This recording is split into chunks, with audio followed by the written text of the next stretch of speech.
Hi and welcome to today's video where we will go through all the books I read during the month of June. Well, I guess that's all there is to it. If you don't know me, I'm Audrey and I started to read way too many books last year and wanted to share my thoughts on social media with all of other people to help you decide if you would like the books or not, and also share your thoughts if you read them, if you like them, or if you want to scream about them with me.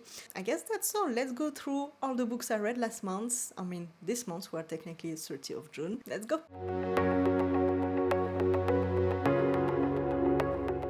So last month I read nine books, including technically 4 audiobooks, but it's a bit more complicated than that. I will get into that soon. So the first book I finished in June was actually Book Boyfriend. It's an audiobook. I listened to it on audio. It's by Lucy Vine, and it's actually supposed to be some rom-com, but I don't know.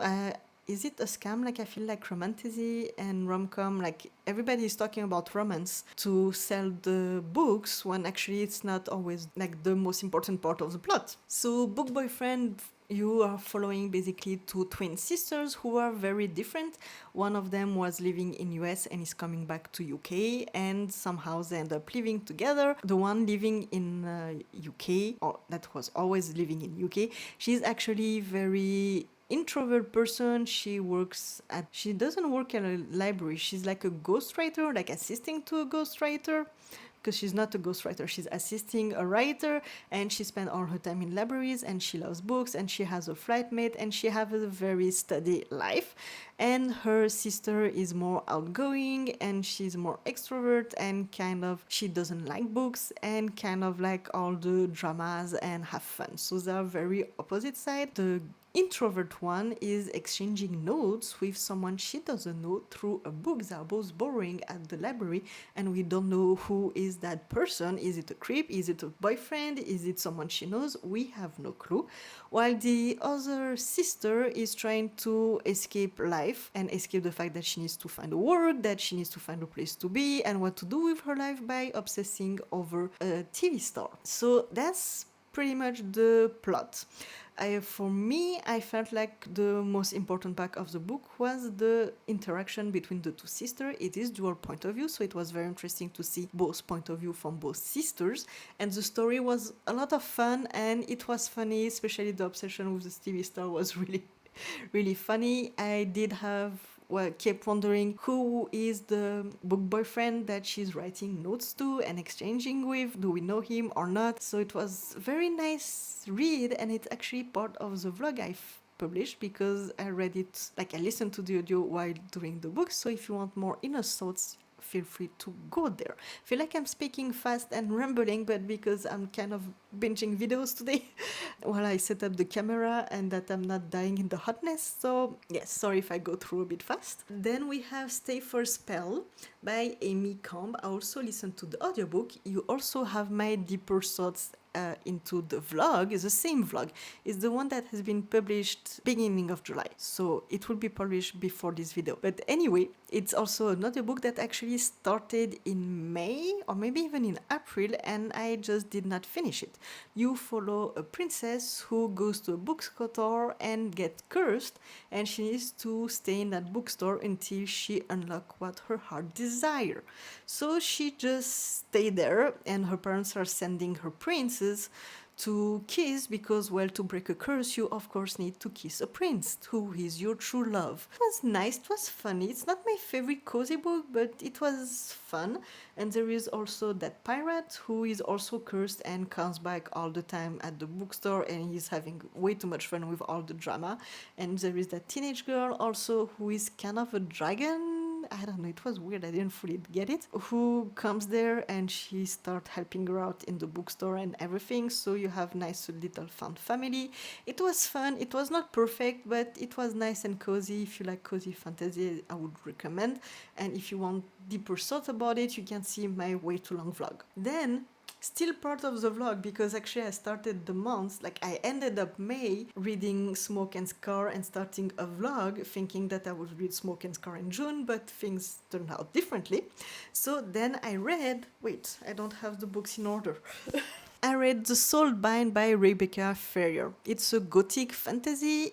I want to say it's a standalone, but actually there is a following story coming next year, I think, and it's following the story, but you do wrap it up nicely. Like the story is not leaving you hanging on anything. So it can be read as a standalone. If you like the world and intrigued, you have another book coming where things will continue happening. So you have my whole vlog, but basically I was very confused. The writing is very descriptive, the story is a bit slow. You follow that girl who end up falling with the sea monster, and then you have that wise woman. She was with her sister, and then you have the wise woman saying, hey, who fell off with the sea monster and stuff, because she is the next one who needs to be trained to be the wise woman of the village.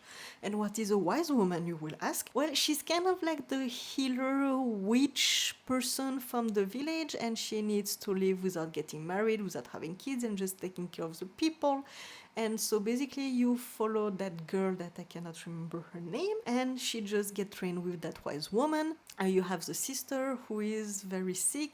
You have all that family dynamic. You have the sister who always felt like nobody like her and is outcasted because apparently her father was a thief and nobody liked her father, so of course they don't like her. Yeah, it was pretty slow because you were spending all that time with her being trained by the woman, but not much was happening, and she had all those questions and nobody wanted to answer her, and the wise woman didn't want to give her any info. So we're like just wondering with her, but okay, what does it mean? Where do you go from that? What do you do? I don't know. Yeah, it took a bit time to pick it up and get in the mood, but if you want something which is by the sea, which is a bit witchy, which is atmospheric, which is very lyrical, descriptive, and a bit slow, it does go on the horror side, but like I'm not a horror person and I was not weirded out by it that much. Just the story and atmosphere was weird, but it was not creeping me out. It's supposed to be adult, but only there is like a tiny romance where nothing is happening. Yeah, I think nothing more traumatic than in any other YA I may have read. So yes, I think that's all. I'm trying to go fast into those books that is part of the reading vlog, because if you want more thoughts, just go see the vlog. That's a gothic fantasy, it's lyrical. It was fine, it was fun, it was very atmospheric. So if you're into that, you can try. Then still part of the reading vlog was Red City by Mary Lou, and it's urban fantasy. Actually, it's pretty much setting in our world, and you follow those two characters that they were friends when they were teenagers, and actually you see the friendship developing at the beginning of the book, and that they end up working in those two opposite, I want to say corporation, because it felt like some kind of corporation, and they are on opposite side, and the corporation are enemies. Yes, I have again all my thoughts in the reading vlog. My favorite part of this book was the magic system, because you really deep dive into alchemy, and it is set in our world, and I really loved how alchemy was set in our world and introduced in our world with our physics, with all the famous people, physics, chemistry, even authors, writers, musicians, everything, how it's included. And really, normally I don't like urban fantasy, like I'm not the biggest fan of urban fantasy, and I don't like fantasy that are set in our world, but here it was blended and mixed together so nicely that I really liked it. The first part was pretty much setting, and the second part things took a turn. Some people I know, I've seen that they say it's kind of like The Godfather, but based on the substance they are dealing with, I feel like it's more El Chapo, Breaking Bad, this kind of stuff. It definitely gets a bit violent, and you have life and you have to choose.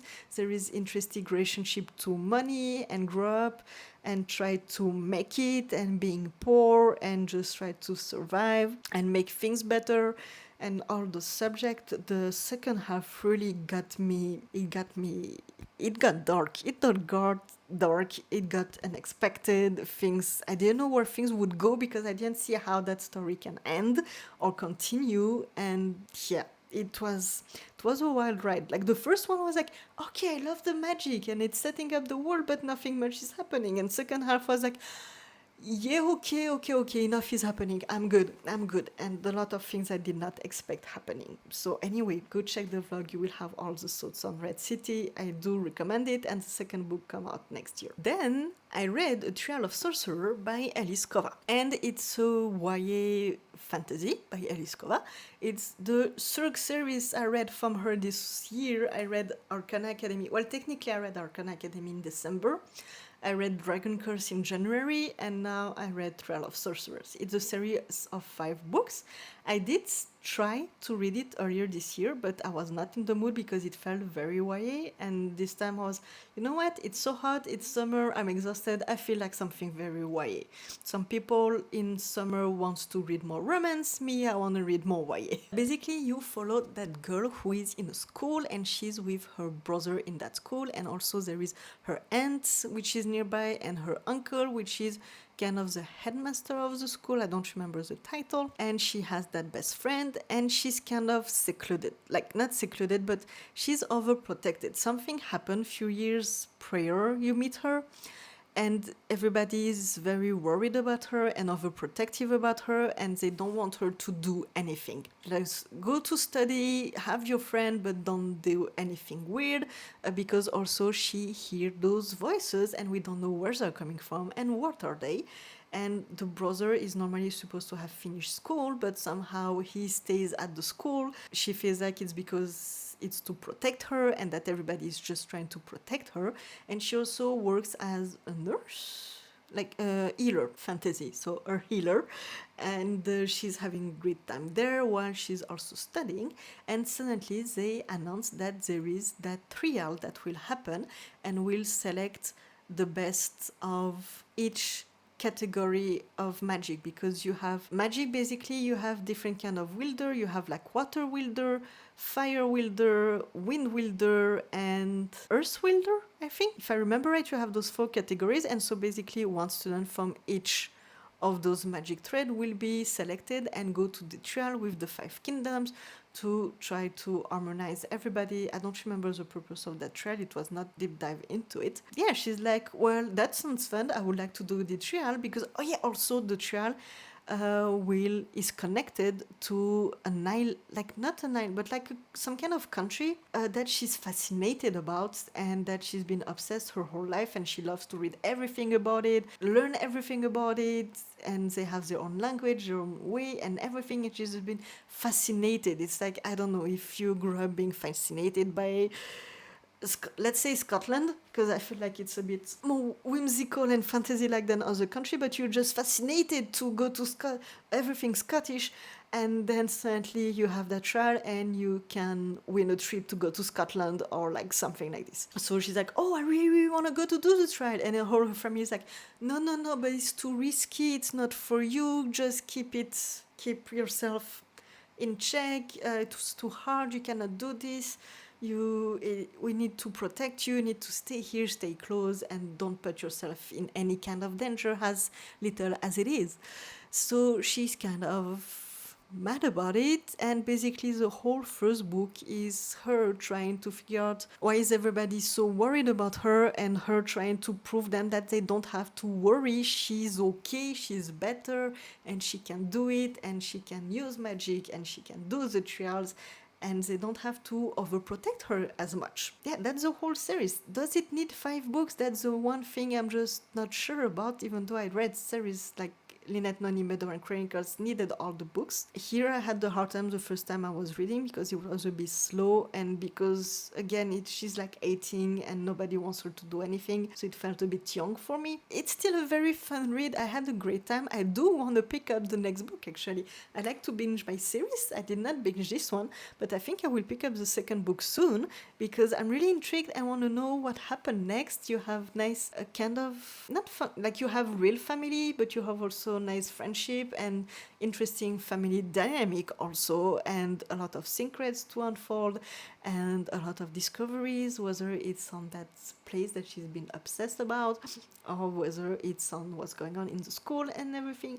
So it's getting somewhere very interesting, and I really would like to continue, so I think I will keep it up soon. Like if you like other Elise Kova books, or if you really just want a YA series which is fun and light but entertaining, I think give it a try. Me, I just loved that book cover. That's really what got me.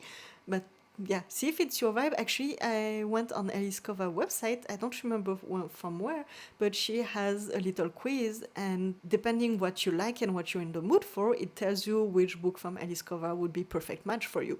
And actually, I did the little test, and it was telling me Trial of Sorcerers. So I was, well, that's perfect. That's the one I wanted to read. That's it. Then we have one of my most anticipated release of the year. We have Shadow Reaper by Lynette Noni. Here I got the gorgeous edition from US. It just all folded and flashy. And I mean, when she announced that book, just that cover, I was already, yeah, I want it. I want to read this. I love every other book from Lynette Noni. I have only Wandering Wild left from her backlog. I read everything. Love the Murder and Chronicles. Love the Prison Healer. Whisper is not my favorite, but it was still very fun and I had a good time. And this one was amazing. You follow Reeve. No, Reeve is the MMC. You follow... what's her name? You follow Viri, and the MMC is Reeve. And basically, she's a shadow... She's not a shadow reaper, she's a reaper hunt. There is this magic system that basically you are born with magic, and then when you turn 14, you need to be siphoned and give your magic to the barriers of the city. And there is those people who are kind of addicted to magic, and they just go and kidnap and unalive kids to get the magic from them. So she's a hunter, and she's chasing those people. She's 17. She's been graduating, of course, in advance, and she lives with this adopted mother and her adopted sister, actually, with who she's very close, and she's her best friend. Basically, that's how it starts. And one day they catch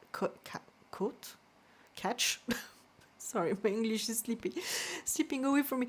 One day they catch a Shadow Reaper, and he wants to talk only to her, so she managed to go there and interact with him. And well, turned out that, well, there is a bit of history there. I don't want to give away too much. I actually read the synopsis of the book, and I felt like, well, that's giving way too much information, so I don't want to give you too much. If you want to go read the synopsis of the book, go ahead, but I feel like it gives way too much information, and it was much nicer to go in a bit blind and just, like, I read, of course, all her posts and all her character and everything, but I didn't really know what was the story about, so it was much more fun to just discover all of it. What I love about Lynette Noni is, even though the books are YA, the characters are really not feeling YA.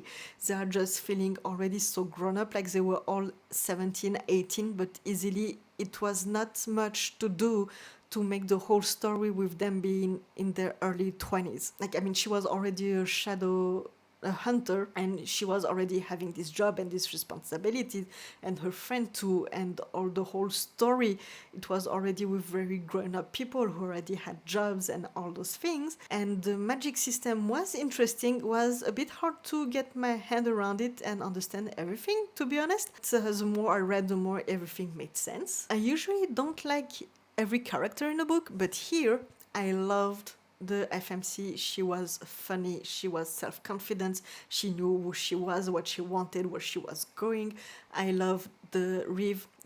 She said, Lynette Noni said that he would be a mix of Calden from Prison Healer and Nyx from Murder and Chronicles, which were my two favorite characters in those series.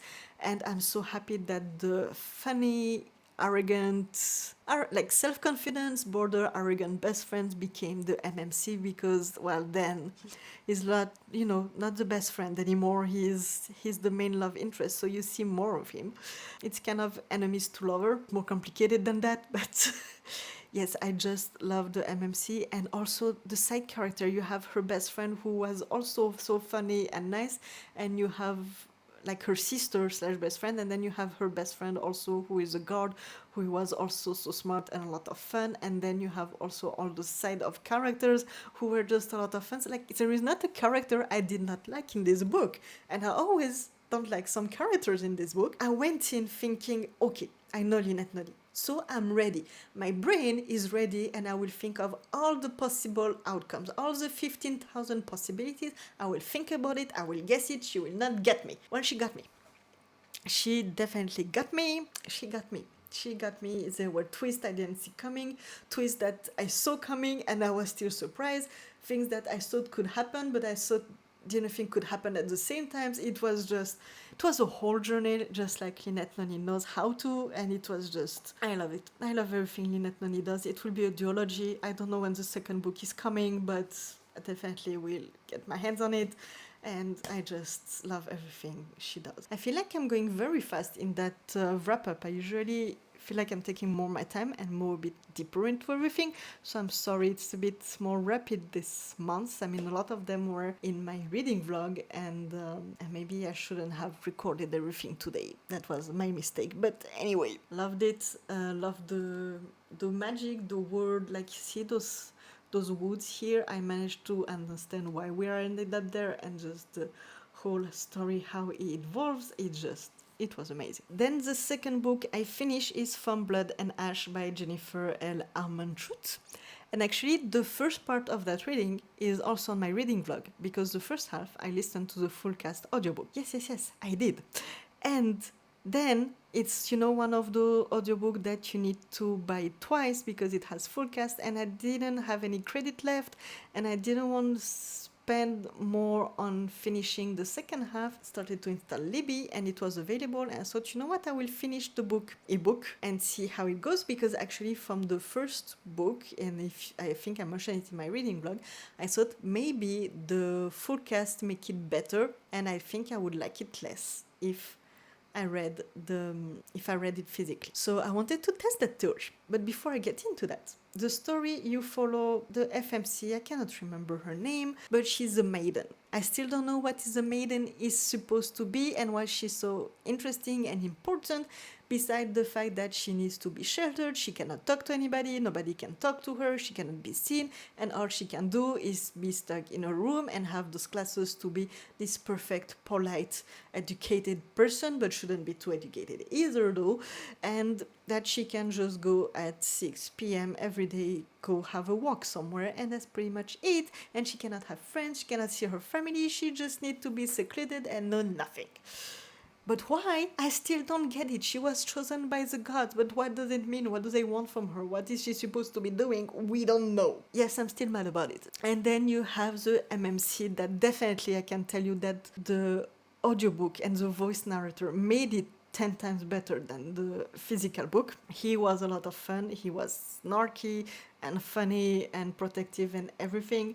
And so they meet actually at the very beginning of the book, because even though she's very secluded, she doesn't mind bending a bit the rules, because, well, she has to do something with her life. And somehow she meets that guy, and who is guard from the palace, and well, he doesn't know who she is, and she know who he is, but then she just gone with her life, and they have that one night, and then they just happen to run into each other a lot. So it's very, I want to say it's very romance focused, but actually at the beginning, like, they met during the first chapters, and then we don't see him for a while, and we just set up in the world, which has some kind of raven, I don't know, those creatures that come and eat you.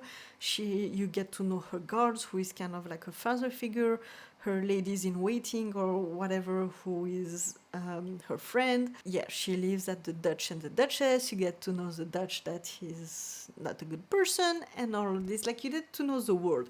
And that was pretty much the first half of the book. That was very much the setting. And then I read it, and at the beginning I was, yeah, the audiobook makes it better, but things got interesting and things started finally to happen and unravel, and was okay, now I'm hooked. But then things took a turn, and I don't know if I like it. Like, at some point during the audiobook, the audiobook is so good, and the full cast and all the actors, it was so great. And then I read the beginning of the second half and was, okay, let's see when something's happening, because now it's very much everyday life and setting and all that, like when those things pick up and something changes and we get some answers to our questions. And then suddenly we got answers and things picked up, like, not answers, but things picked up, and you got more information and things unravel, and I was just hooked. And then you had the last part of the book, like I think the left, like 10-20% left. And something that I thought that definitely was fishy and meant something happened, but I didn't think it would take that turn that bad that way. And now it ended up in a way that I don't feel comfortable with, but I cannot talk about it because I don't want to spoil it. But there is those vampires and those werewolf like stuff in this world, and there is actually they have their own god that are preaching, and there is those a bunch of people who are kind of the rebellion, who thinks that there is that prince who is supposed to be the king of the realm and like handle the kingdom and all of that. So there is kind of that political fight, and you get more information into that as the book goes on. And toward the ending, I just don't know how I feel about the direction it's going. Also, the series is very long and it's interconnected, and I don't know what I will do. I prefer the audio than reading the book, especially the direction it's going might help me be more involved and interested with the audio than reading about it. I also saw many mixed reviews, so my reviews is still mixed. Like myself, I'm mixed, and I don't know if I want to continue or not that series. So for now, it's just on standby. I read the first one. I loved some parts. I didn't love some other parts, and that's where we are. If you read that series, please let me know what you think. After filming my June wrap-up, I realized that I fully forgot to tell you about the book I DNF'd this month. So the book is My Husband's Wife by Alice Finney. This is a thriller, so I know not my usual genre. I mean, it used to be my genre, but not anymore. So I was very intrigued by this book because basically the story is a woman who goes for a run, and when she comes back, she cannot get into her house, like the lock doesn't work anymore. Another woman come at the door and says that, well, she's her and that's her husband, and like the woman doesn't recognize her and says that she's her, and her husband is saying that he's married to that other woman and not her who just came out of her run. So I thought that the premise was super intriguing, and like, who is this woman? What happened to the door, and why her husband thinks that he's married to that other person and not her? Or are they? I don't know. So I thought it would be very intriguing. I have to say that I used to read a lot of thriller when I was younger, and it was mainly about serial unaliver. So here, like, it's a different kind of story. I did try to read The Housemaid last year, and I also DNF'd it because I felt so bored. I felt like nothing was happening, and everything that was meant to be creepy and create tensions were just doing nothing. Like, it felt like, one of those books that, not one of those, those videos where they put clips of a series like Friends or Funny Thing or Funny Movie, and they just add creepy songs on it. It felt kind of like this when I read The Housemaid, so I thought that, okay, maybe I will give it another try. This one seems very intriguing. I started, at the beginning I was very hooked about what's happening, and then slowly I just got bored again. Especially you had two points of view I was not expecting. One point of view was some woman that she just learned that she has few months to live and she's ill, and you don't really know who is she and why you're following her and what's the connection with that other main girl who came back from her run. And the one coming back from her run, it was basically her trying to figure out what is going on, but not much was happening.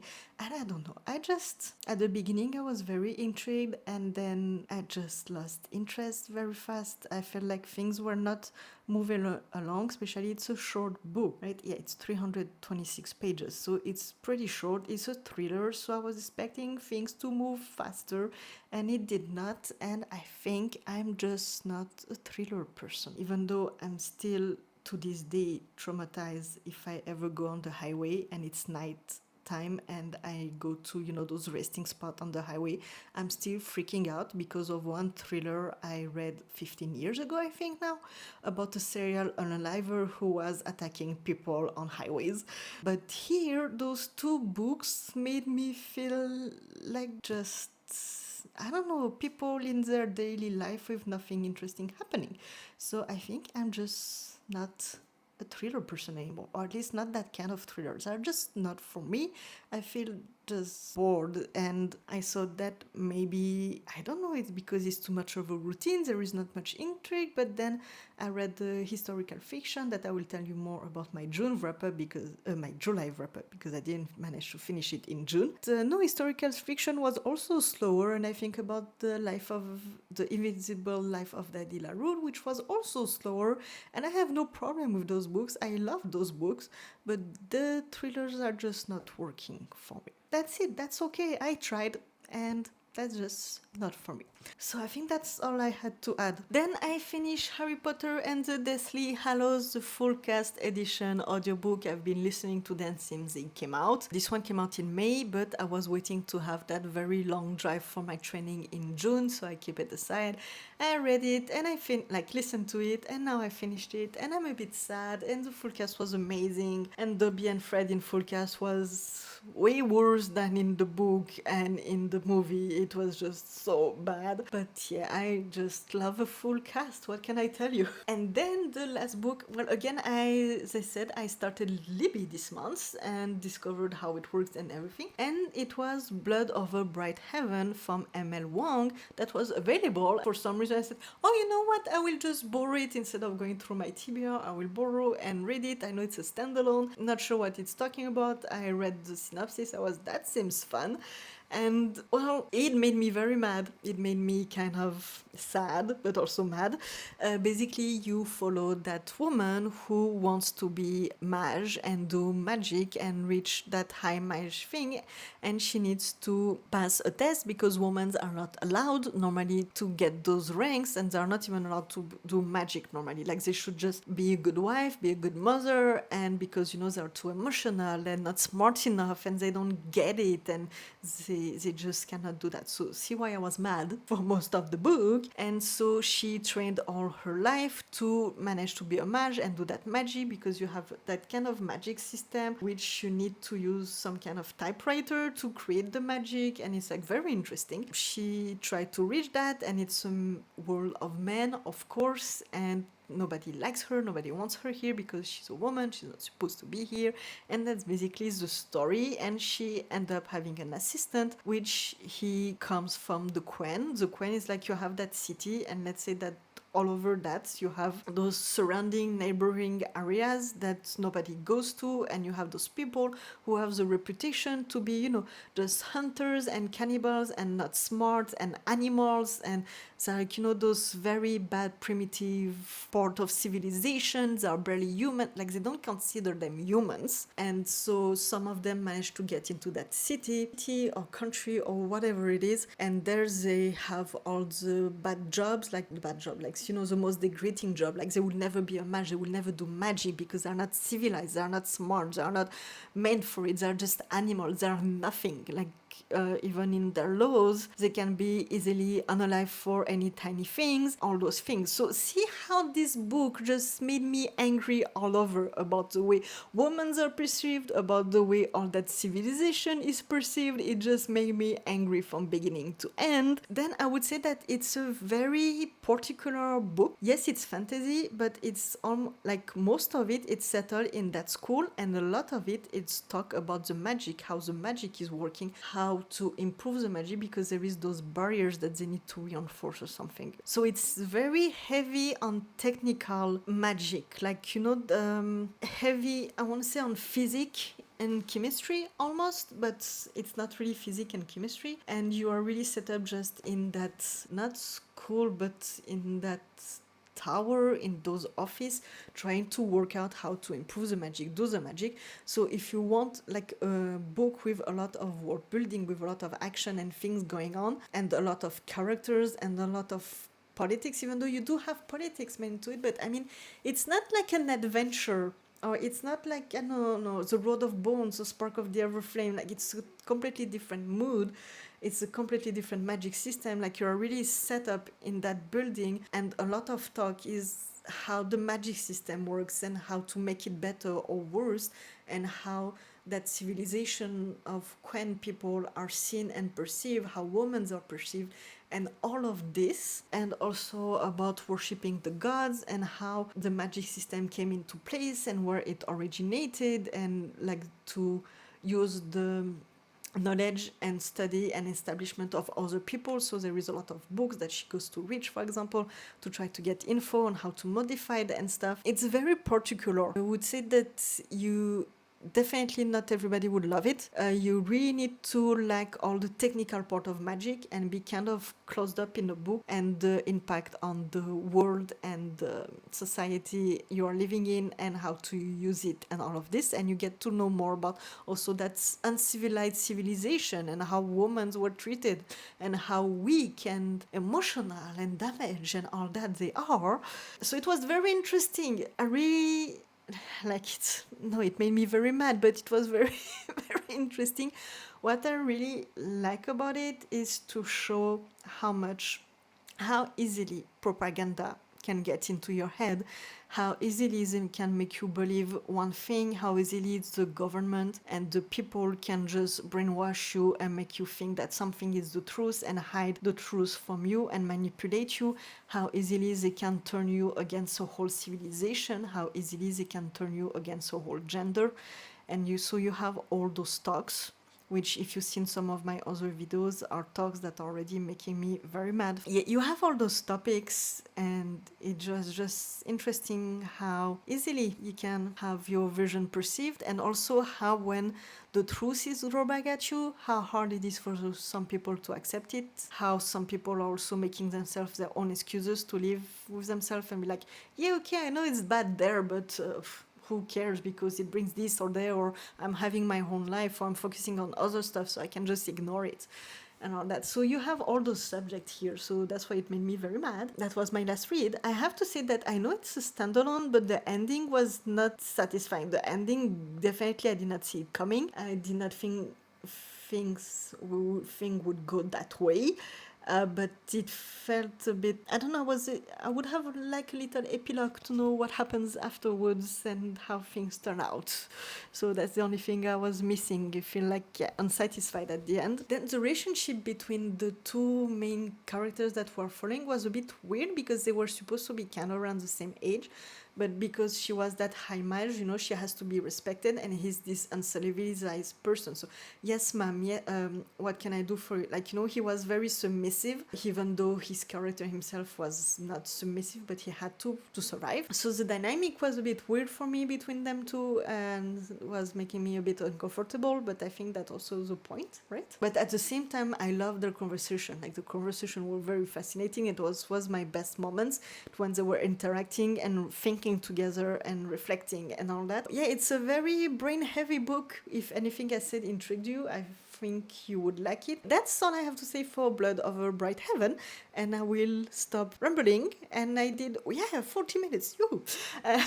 So a lot of those books are in my vlog, so if you want more info on them, don't hesitate to go check out my vlog. And that's all I read. I was hoping to squeeze in one more book, because I picked up a historical fiction which was only 300 pages, but life got busy and I didn't read as much of it as I wanted. That's why I decided to film today, because I will definitely not be able to finish it by the end of the day. So anyway, that's all for what I read in June. What were your best and worst read of June? What did you like or not? Did you read any of those books? Are you intrigued? Do you have any thoughts? I guess that's all. I wish you a wonderful day and hope to see you around in another video.